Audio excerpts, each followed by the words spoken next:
নমস্কার বন্ধুরা, সুস্মিতার রান্নাঘর স্লাইস অফ লাইফে আরও একবার আপনাদের সকলকে স্বাগত জানাই। আজ লাউ দিয়ে খুবই সুস্বাদু, সম্পূর্ণ নিরামিষ এবং একদম ইউনিক একটা রান্না তৈরি করে দেখাবো। যে কোনো নিরামিষ দিন হোক বা এমনি দিনেও রান্নাটা করে দেখবেন বন্ধুরা, অনেক মজার খেতে হয় আর খুব অল্প সময়ের মধ্যে তৈরিও হয়ে যায়। আশা করছি রেসিপিটা আপনাদের ভালো লাগবে। ভালো লাগলে ভিডিওতে প্লিজ একটা লাইক দেবেন এবং অবশ্যই চ্যানেলে সাবস্ক্রাইব করবেন। রান্নাটা করবার জন্য আমি ছোট সাইজের একটা লাউ নিয়েছি। পুরো লাউটা রান্নায় দেব না, অর্ধেকটা লাউ দিয়ে রান্নাটা আমি করে দেখাচ্ছি। অর্ধেকটা লাউ লম্বালম্বি দুটুকরোই কেটে নিয়ে এখন একটা ভেজিটেবল পিলারের সাহায্যে লাউয়ের খোসা ছাড়িয়ে নিচ্ছি। খোসা ছাড়িয়ে নিয়েছি, এবার টুকরোগুলো গ্রেটারে গ্রেট করে নেব। আমি গ্রেট করবার জন্য এরকম একটা গ্রেটার নিয়েছি, গ্রেটারের বড় অংশটা দিয়ে গ্রেট করে নিচ্ছি।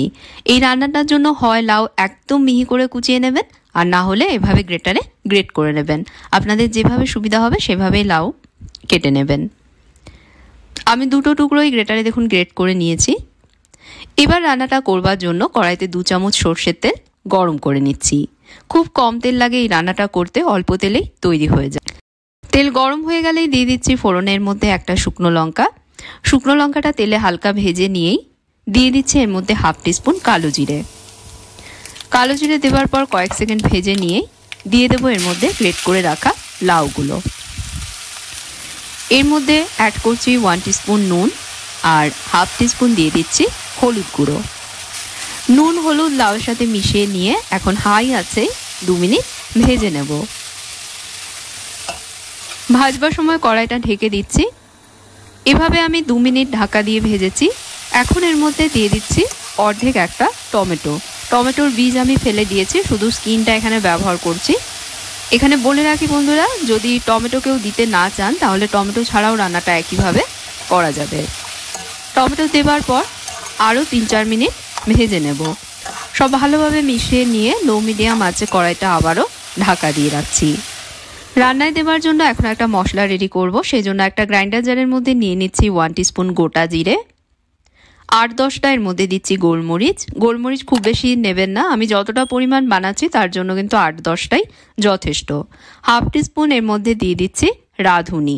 রাঁধুনি দেখতে অনেকটা জোয়ানের মতন হলেও এর টেস্ট কিন্তু জোয়ানের থেকে সম্পূর্ণ ভিন্ন। এখন অনলাইনে সহজেই পেয়ে যাবেন, আমি লিংক দিয়ে দেবো ভিডিওতে, প্রয়োজন হলে আপনারা সেখান থেকেও কিনতে পারেন। দিয়ে দিচ্ছি এর মধ্যে একটা তেজপাতা, ছোট টুকরোয় তেজপাতাটা ছিঁড়ে নিয়ে এর মধ্যে আমি দিচ্ছি। আর দেব 2টো কাঁচা লঙ্কা। যদি ঝাল কম খান সেক্ষেত্রে লঙ্কাটা আপনারা বাদ দিতে পারেন বা একটা কাঁচা লঙ্কা অ্যাড করতে পারেন। এবার সবগুলোকে প্রথমে জল ছাড়াই গুঁড়ো করে নেব। জল ছাড়াই এগুলোকে দেখুন গুঁড়ো করে নিয়েছি। এখন এর মধ্যে অল্প জল দিয়ে এগুলোর একটা মিহি পেস্ট তৈরি করব। মিহি করে দেখুন সব একসাথে বেটে নিয়েছি। 3-4 মিনিট পর কড়াইয়ের ঢাকনা সরাচ্ছি। লাউ টমেটো সুন্দরভাবে ভাজা হয়ে গেছে। এবার বানিয়ে রাখা মশলাটা এর মধ্যে দিয়ে দিচ্ছি। পুরো মশলাটাই এর মধ্যে আমি দিচ্ছি।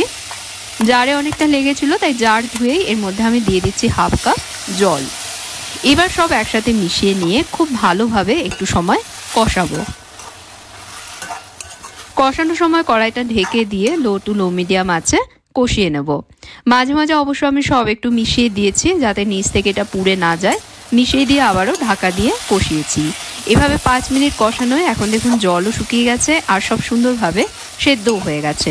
এবার এর মধ্যে দিয়ে দিচ্ছি 1 টিস্পুন চিনি আর একটু কুচনো ধনেপাতা। সব একসাথে মিশিয়ে নিচ্ছি। লাউয়ের পানসে ভাব কাটাতে আর ঝাল ব্যালেন্স করতে অবশ্যই কিন্তু এর মধ্যে একটু চিনি দিতে হবে। আর বন্ধুরা এই সময় নুনটাও আপনারা দেখে নেবেন, নিজেদের স্বাদ অনুযায়ী নুন চিনি এগুলো অ্যাডজাস্ট করবেন। আমি একেবারেই প্রথমে নুন দিয়ে দিয়েছি তাই এখন আর দিচ্ছি না। সব মিশিয়ে নিয়ে ঢাকা দিয়ে আরও 1 মিনিট এটা রান্না করেছি। এবার নামানোর আগে আরও একটু ধনেপাতা এর মধ্যে দিয়ে এর সাথে মিশিয়ে নিয়ে একটা পাত্রে এটা তুলে নিচ্ছি। তৈরি হয়ে গেল একদম সহজ সুস্বাদু লাউ দিয়ে তৈরি একটা নতুন পদ। এই রেসিপির কি নাম দেওয়া যায় আপনারা অবশ্যই আমাকে কমেন্টসে জানাবেন। গরম ভাতের সাথে দুর্দান্ত খেতে লাগে বন্ধুরা, রান্নাটা করে দেখবেন। আশা করছি আপনাদেরও ভালো লাগবে। ভালো লাগলে লাইক এবং শেয়ার করবেন আর আমার চ্যানেলে সাবস্ক্রাইব করতে ভুলবেন না। সাথে ফেসবুক পেজে ফলো করে নেবেন। তাহলে আজকের মতন বিদায় নিচ্ছি।